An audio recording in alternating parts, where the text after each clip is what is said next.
39 today. Sound as a bell. Apart from my old weakness. And intellectually, I have now every reason to suspect at the crest of the wave, thereabouts.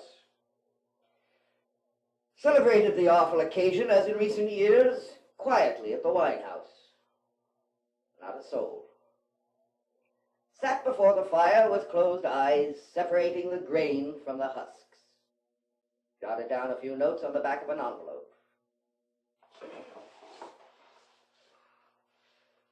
Good to be back in my den, in my old rags. Have just eaten, I regret to say, 3 bananas, and only with difficulty refrained from a 4th. Fatal thing for a man with my condition. Cut 'em out! The new light above my table is a great improvement.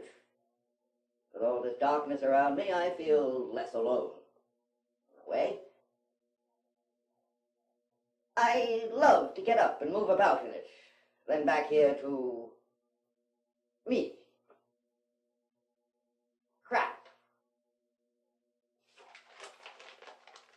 The grain. Now what I wonder do I mean by that? I suppose I mean those things worth having when all my dust has settled. I close my eyes and try to imagine them.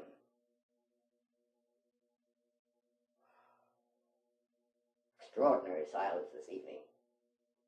I strain my ears and do not hear a sound.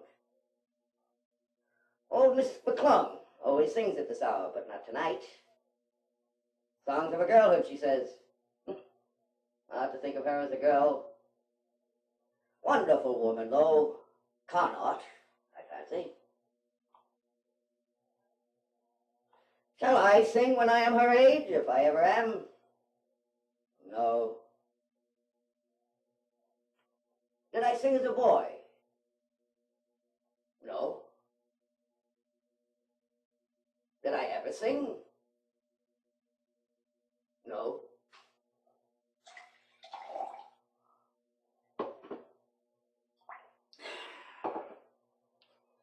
Just been listening to an old year. Passages at random.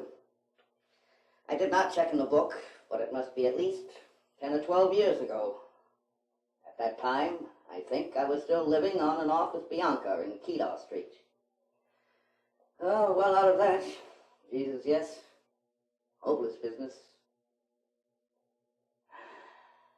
Not much about her, apart from a tribute to her eyes. Very warm. I suddenly saw them again. Incomparable. Ah, well. These old postmortems are gruesome, but I often find them a help before embarking on a new retrospect. Hard to believe I was ever that young whelp. The voice, Jesus, and the aspirations, and the resolutions.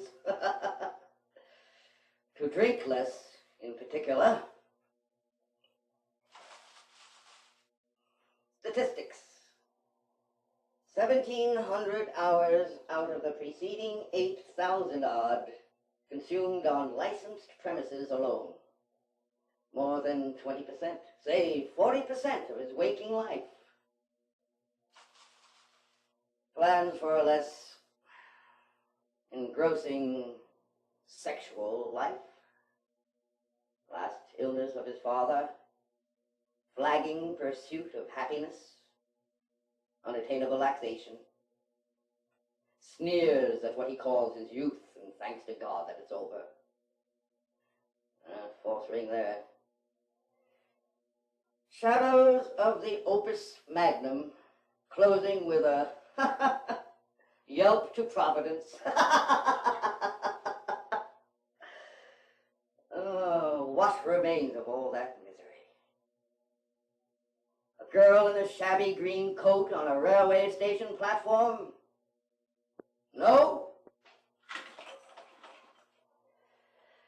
When I look back on the year that is gone, with what I hope is perhaps a glint of the old year to come. There is, of course, the house on the canal where Mother lay a-dying in the late autumn after a long fatuity, and the bench by the weir from where I could see her window. There I sat in the biting wind, wishing she were gone. Hardly a soul, just a few regulars, nursemaids, infants, old men, dogs. I got to know them quite well. Oh, by appearance, of course, I mean.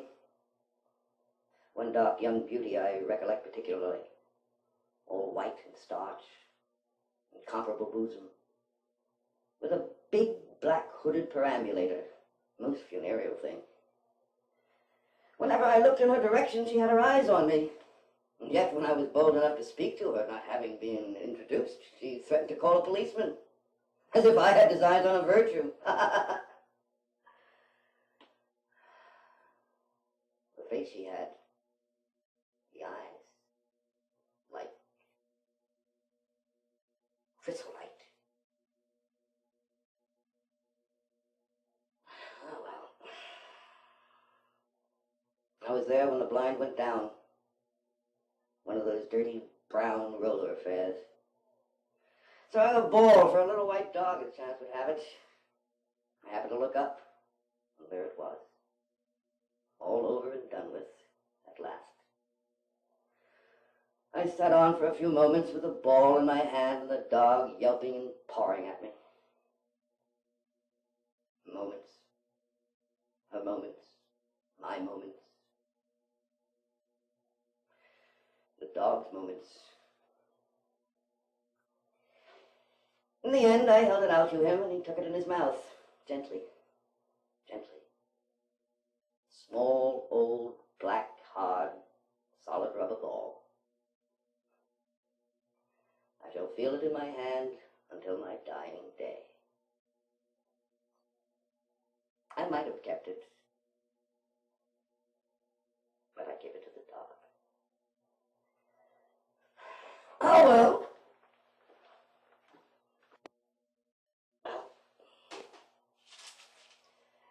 Spiritually, a year of profound gloom and indigence, until that memorable night in March at the end of the jetty, in a howling wind, never to be forgotten, when suddenly I saw the whole thing, the vision at last.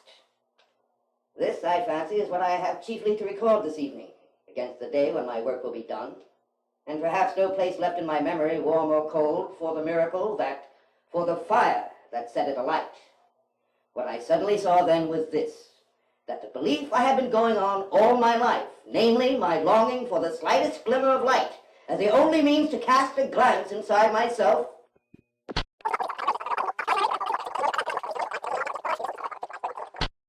it was a striking and revealing sight, and the vision of the great granite rocks, the foam flying up in the light of the lighthouse, and the wind gauge spinning like a propeller, clear to me at last that the dark I have always struggled to keep under is in reality my most precious, true, and complex identity.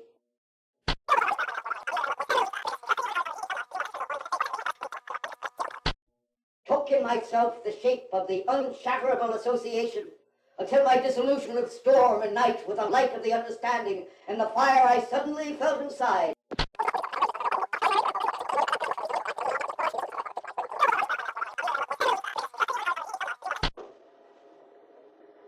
I lay down across her with my face in her breast and my hand on her. We lay there without moving, but under us all moved, and moved us gently, up and down, and from side to side. Past midnight.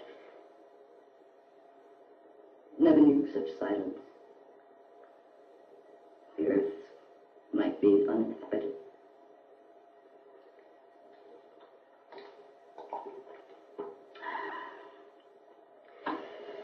Here I am was real. Box 3, Spool.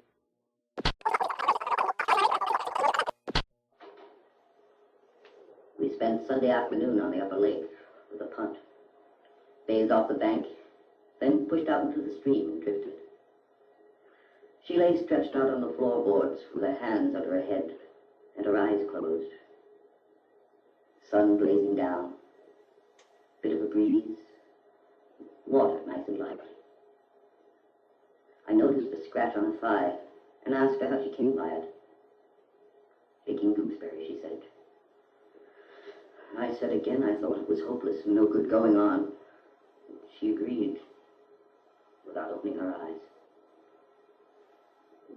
I asked her to look at me, and after a few moments she did. But the eyes just slits because of the glare. I bent over her to get them in the shadow, and they opened. Let me in.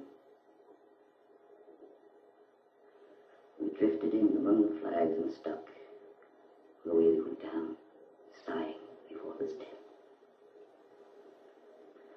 I lay down across her with my face in her breast and my hand on her.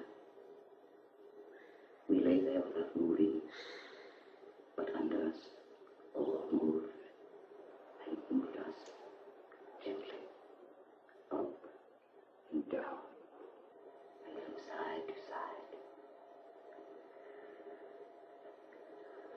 Aspen tight. Never knew such silence. The earth might be gooseberry, she said. I said again I thought it was hopeless and no good going on. She agreed, without opening her eyes. I asked her to look at me, and after a few moments she did. But the eyes just slits because of the glare. I bent over her to get them in the shadow, and they opened. Let me in. We drifted in among the flags and stuck. The way we went down, sighing before the step. I lay down across her with my face in her breast and my hand on her. We lay there without moving, but under us, all moved, and moved us gently, up and down, and from side to side. Aspen tight. Never knew such silence. The earth might be uninhabited.